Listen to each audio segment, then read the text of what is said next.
what is up, guys?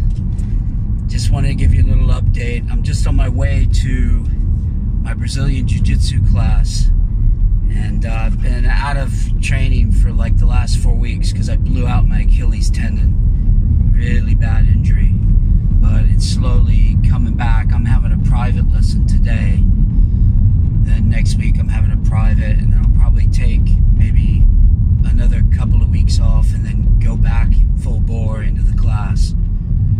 And a lot of people ask me, why I actually do the jiu-jitsu.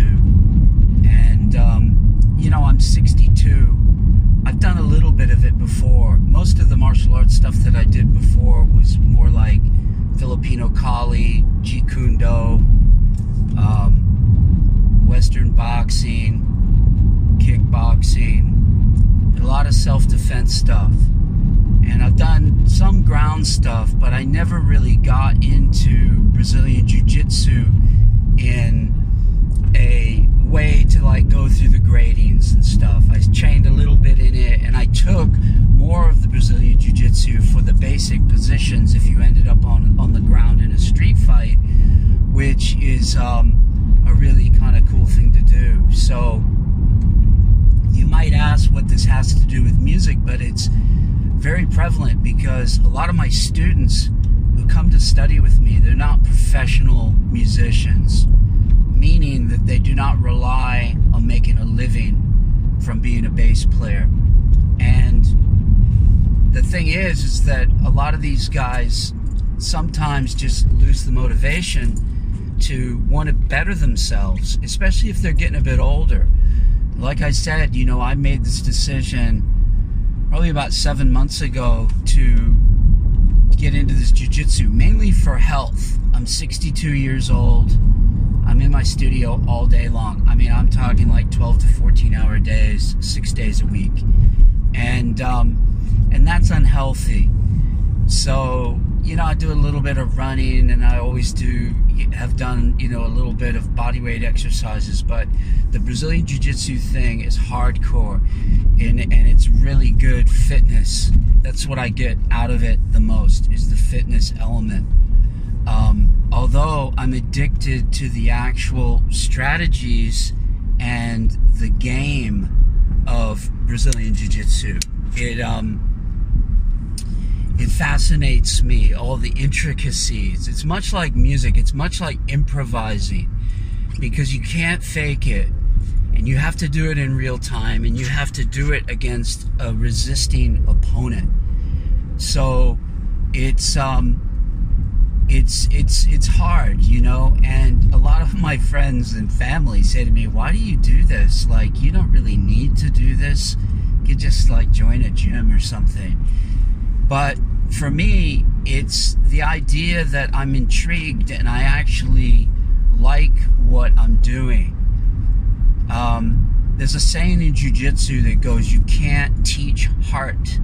This is very important for all musicians to understand, because as a teacher, I cannot really successfully convince my students to stick with it.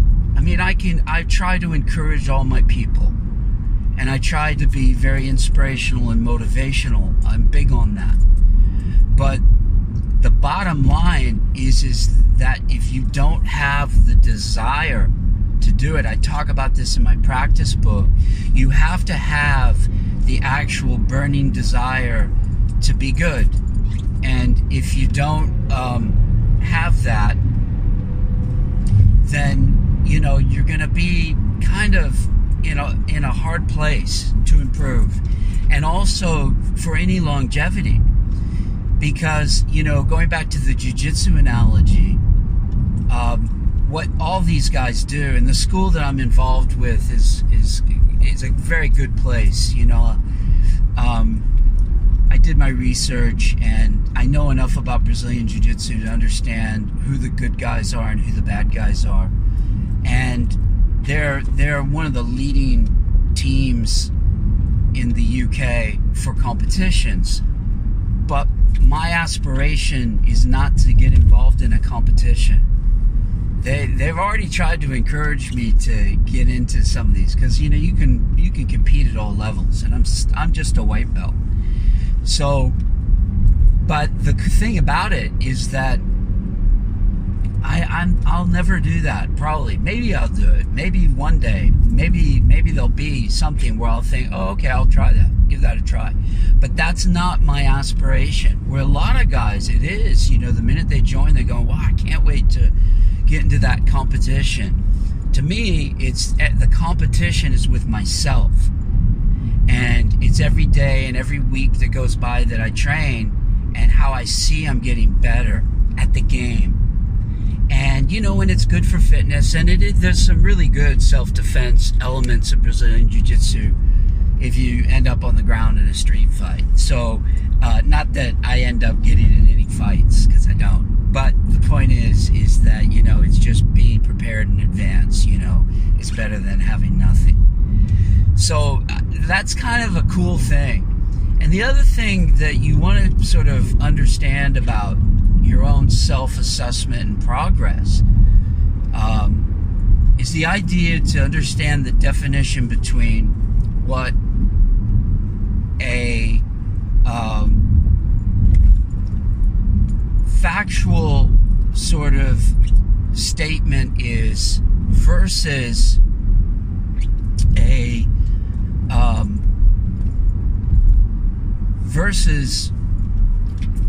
where a judgment. So basically, objective facts versus judgment.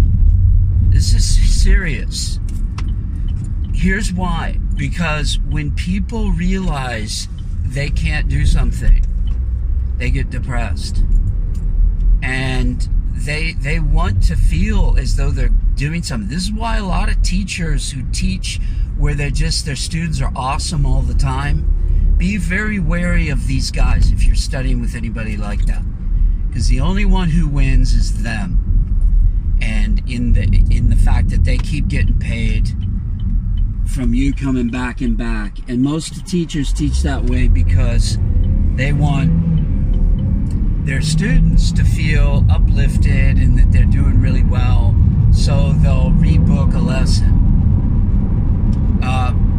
If anyone that's listening to this is taking a private lesson with me, you know that just doesn't ever exist in the entire thing. I mean, again, I like to be motivational. I like to give people inspiration. And when I give a compliment, all my students know that means something. Okay? So in my jiu-jitsu, I fail all the time. I'm one of the worst guys in the class. I'm the oldest guy. I mean, they're all like between 25 and 30, these guys, and younger. And, they just have like, the cardio goes forever with these younger guys in comparison to me. So I do not do particularly well. I'm getting better, but I really am kind of like, I kind of suck, and I know it. But I don't get depressed about it, because I understand the process. Because the same thing happened to me when I first started playing bass, and when I went to Berkeley. I understood that after a very quick time there, that I wasn't good. And then when I left, I was advised to leave Berkeley and go out and play and then come back.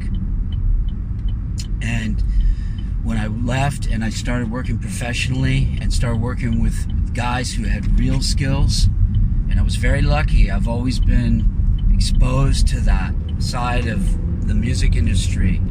So I've really, from a very young age, I could discern whether someone could play or someone was just not very good. So the idea is that you have to, when you understand that you suck, it's just a factual statement. It's objective fact, okay? When you judge yourself, that's when it becomes emotional. And the minute it becomes emotional, you're screwed. So, and that's a huge setback think of it, you know, if you ever get into a disagreement with someone, the minute you make it emotional, that's when people start screaming and yelling at each other, you know? So you've got to learn to become dispassionate and just understand the facts. It's the way police officers are. They're totally dispassionate to the emotion, because if they got involved in the emotion, they couldn't get through one shift in one day. They have to go by the facts, and that's it. And that's the way they read people as well. So you have to do the same thing when it comes to your development and your growth and evolution as a musician. So one of the things that I wanted to give you is this chart that you can download from the email. And this is to do with cycles of movement. I've been really surprised lately because I've had quite a few intermediate to advanced guys who've been studying with me, and a lot of these guys don't even know this. So again, that Swiss cheese element pervades through all levels rather. And so this is a really cool thing because it enables you to start practicing the things that you're practicing in different ways. Now, the new book, I know everyone's waited on bated breath to find out what it's about. And you're probably gonna, when I tell you, you're probably gonna go, oh, well, that wasn't that exciting. But it is really exciting. This book is like one of the most comprehensive books on this subject. And I've been working on this for like 3 years. At one stage, I just scrapped the whole thing and started again because I wanted this to really be good. And so anyway, the book is on chord tones. It's called Chord Tone Mastery for Electric Bass. But here's the deal, okay? It's not just a bunch of arpeggios up and down. Because anyone who's heard of chord tones and it, you know, sort of a beginner to maybe intermediate level who's practiced through your arpeggios, okay? You already know that. Everyone knows that. You don't need me to teach you that, okay? And if you have my book, Chord Tone Sudoku, that goes through some basic elements of just some arpeggiated ideas coming in from different degrees of the arpeggio, and that's a really good book to get. So what happens next after you just learn the arpeggio, because you can't make music from that. So this book is based on 10 different drills that I have developed through the time that I've been playing as my own personal regime of really getting inside a chord. It's almost like this is what I do before I would get inside a chord, okay? And I've done these things for years.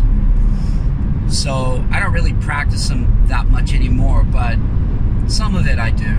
I'll go back to it because they're great warm-up drills, but most people haven't ever even looked at stuff like this. And if they have, it's like one or two things, and then they spend like 2 weeks on it and then move on to something else, and they never get it down. They never get it down over multiple chord types. So this is based on 10 big melodic concepts that I apply. They're like embellishments that I apply to the chord, both rhythmically and melodically, okay?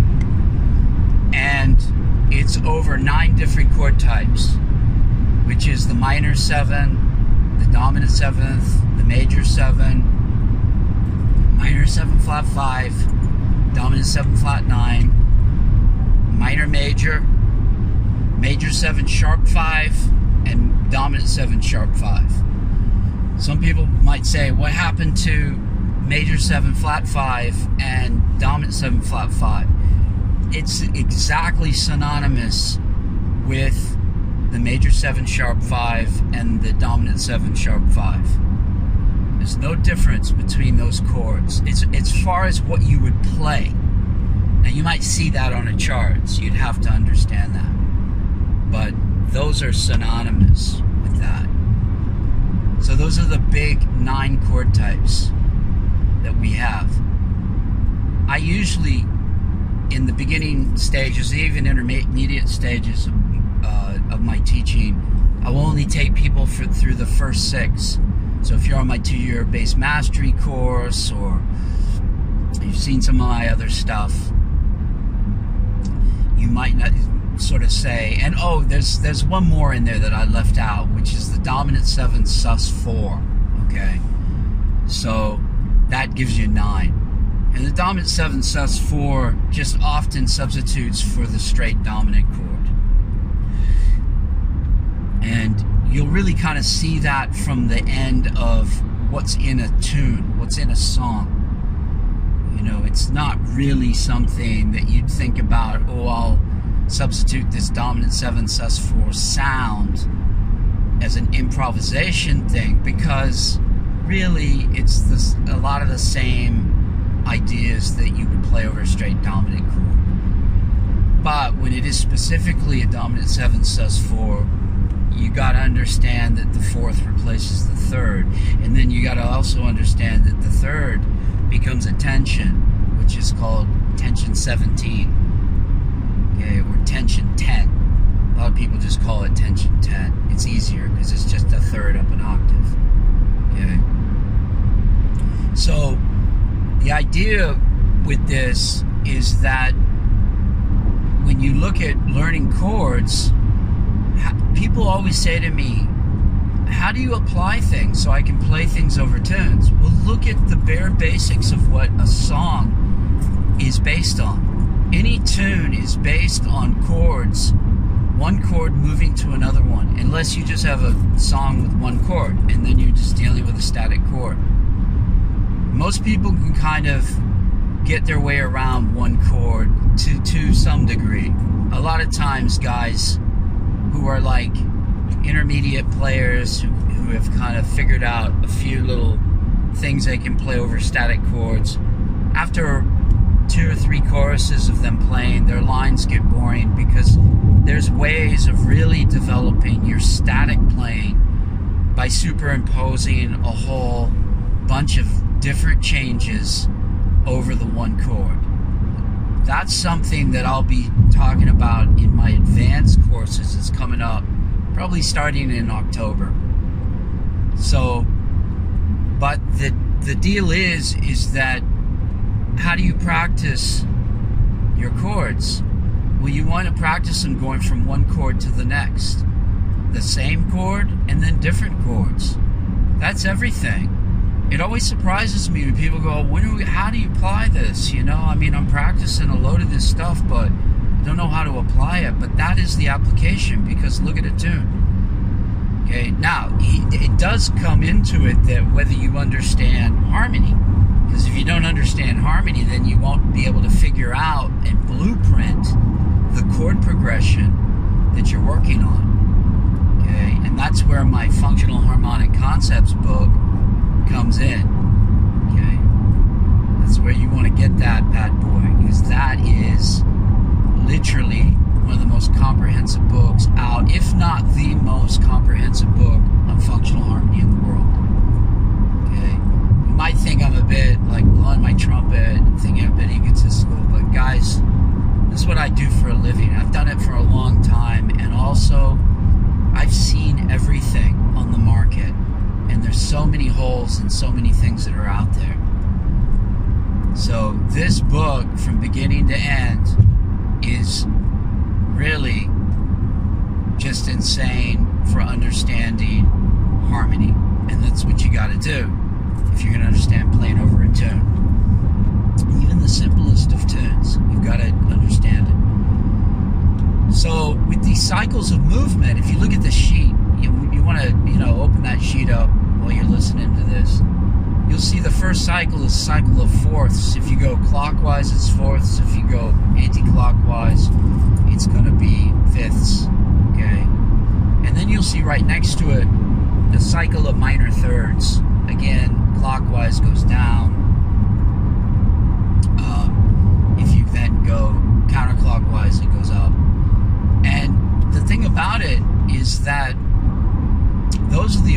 2 cycles that actually, from the beginning, where you start at C and you go all the way around the cycle, it gets back to C.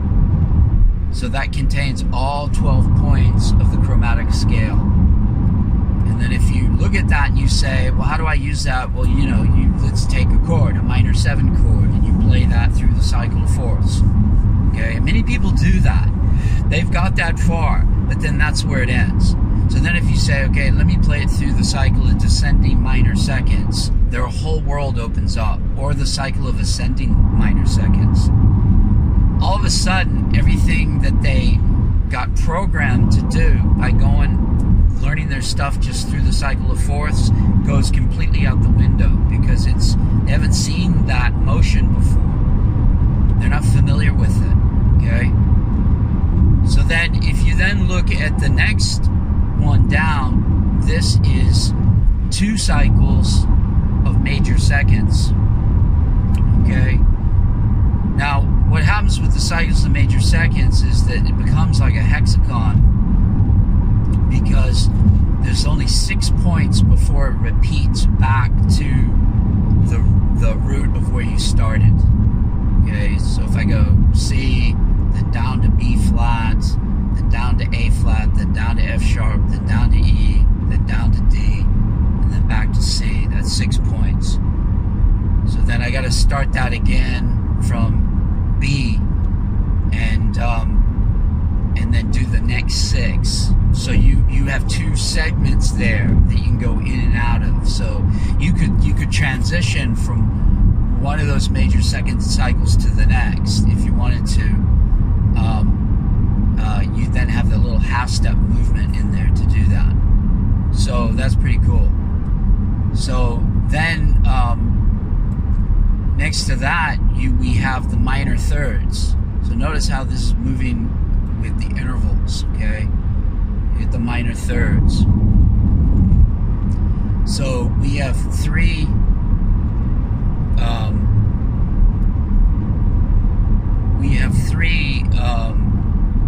minor third cycles, and what's going on there is that there's 4 points in each cycle. Okay, 4 times 3 is 12. So if you look at C and you go C, E flat, F sharp A, then you go D flat, E, G, B flat, and then you go D, F, A flat, B. Okay, that's all those cycles there. And then if you look at the next one, there you have the major thirds. Now there's 4 cycles. You can see that those are the last cycle that we had was a diamond shape, but this is the triangle now. Notice how they're all geometrical shapes. This is very cool to think in this way. Okay, and then so we have the cycle of major thirds, which is our triangles. Of course, this is where giant steps was created from, was these cycles. A lot of music is composed through using these cycles. More non-functional harmonic things, okay? If you look at a tune like Dolphin Dance or Time Remembered by Bill Evans, those are all both non-functional tunes.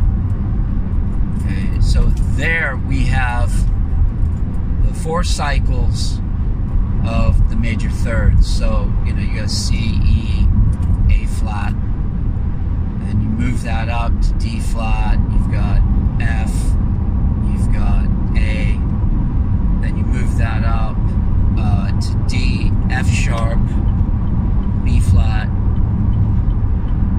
and then you move that up to E flat, G, and B.